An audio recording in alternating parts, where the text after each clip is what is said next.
Hi, tonight we're going to talk about the consciousness of non-duality. There is one consciousness which is a non-duality collective of different fields of consciousness we call unit consciousness. All of creation is one consciousness made up of different frequencies of awareness. So there seems to be separation, but it is all one, like the ocean and the wave. Everything is energy, and it carries information on a subtle level in consciousness as everything is united in one existence. This energy of consciousness connects everything in one ocean of reality with many dimensions. It even connects the past, present, and future into one that exists at the same time.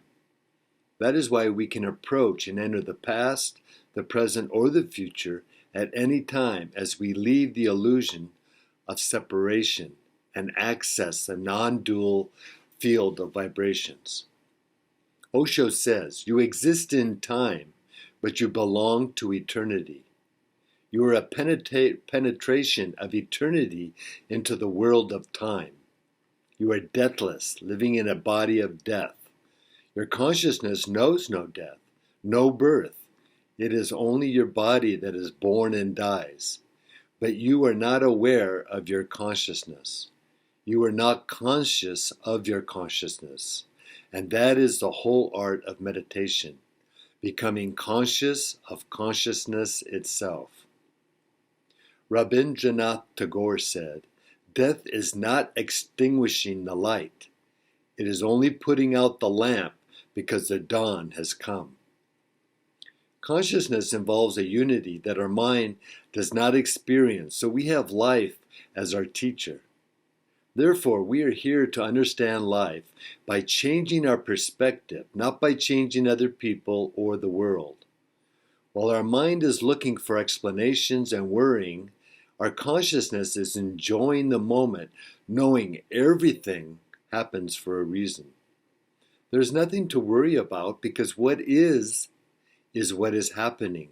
So we accept everything as it is.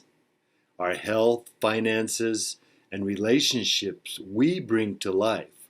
So there's nothing to worry about. We are not here by accident. We don't have to work to get high.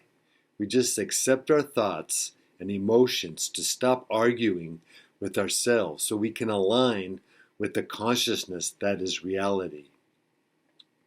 An old proverb states, "Begin to weave, and the divine will provide the thread."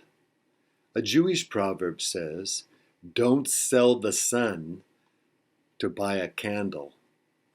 Rumi says, "These pains you feel are messengers. Listen to them." We deal with the directives of life from the level of consciousness we are in at the moment. We all have our moments of being brilliant and moments of being pathetic. In striving for truth, our thoughts start the undertaking, our emotions intensify it, and escalate the procedure while our actions give us momentum to carry it through. The challenge of truth arouses us to consciousness, if we are aware, because we raise our level of vibration. Our common perspective is a field of energy that is in the background, programmed in our subconscious and unconscious mind with thoughts. Consciousness is brought into focus usually when we are baffled, so we go beyond the mind and graduate beyond it.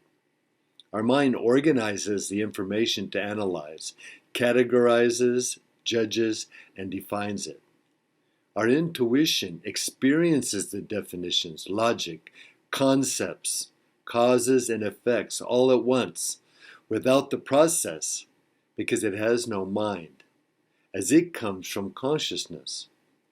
We don't reason with intuition because it is like knowing instantly without thinking, but we have the choice to follow it or not.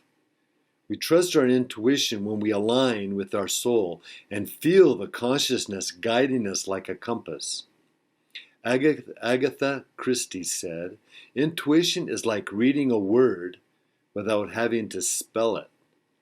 A child can't do that because it has had so little experience. A grown-up person knows the word because they've seen it often before. Dan Goldberg says, "Look outward for knowledge and inward for wisdom." Rabindranath Tagore said, "The spirit of rejection finds its support in the consciousness of separateness. The spirit of acceptance finds its base in the consciousness of unity." Intuition transcends our mind because it comes from our consciousness. So it is a clear picture of everything connected all at once. It is not opposed or hostile to our mind, but the ally that allows us to use consciousness and our mind to make decisions in the immediate moment. But first, we have to trust it by turning into it regularly so we can follow the energy in the present moment without doubt. We need to dive into it constantly to get the confidence to trust its lead, that it will guide us and direct us where to go, and that it will bring what we need. Deep within, we know we are all connected, coming from the same universal consciousness that contains everything. Quantum mechanics reveals that what our mind thinks is not our true reality. We are not separate because we are all united in a quantum soup of one energy, a quantum consciousness. Therefore, we are not here to compete against each other, but we are here to complete or make each other whole in unity.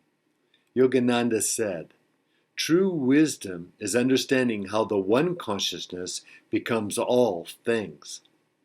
Ramana Maharishi says, "Mind is consciousness which is put on limitations. You are originally unlimited and perfect. Later you turn on limitations and become the mind."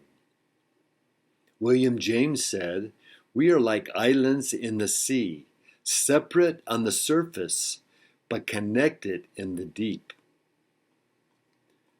Thank you.